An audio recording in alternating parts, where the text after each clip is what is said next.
Ay usta, iş görürsən heç olmasa vicdanla gör də bu işi. Madem pul alırsansa heç olmasa puluna binən bir işini də gör. Müştəri aparıb ki, bu printer səsi ilə götürüb valı bir də şesterinkanın üstünə yağı sürtüb verib özünə ki, al. Səsi bir balacalanır, amma yenə də eyni səs edir. Sən bunun heç peçini açmayıbsan. Peçində toza bax.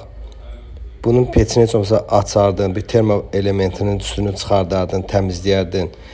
Termoprokladkasını bir yoxlayardın. Bunların heç birini eləməmiş müştəri aparıb veribsən ki, əlimdən gələn eləmişəm. Denən başım çıxmır, bu başqa. Yox. Bu da bax, toza bax. Yəni gör ki, sən işi vicdanla görməyibsən. Bax, bu da sənə dəlil. Görürsən, toza bax.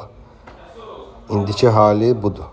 Printer rahat işləyir, səsi xışıltılı, qırıltılı, elə bir traktor xodlanırdı. İndi isə səsi normal, rahat şəkildə işləyir.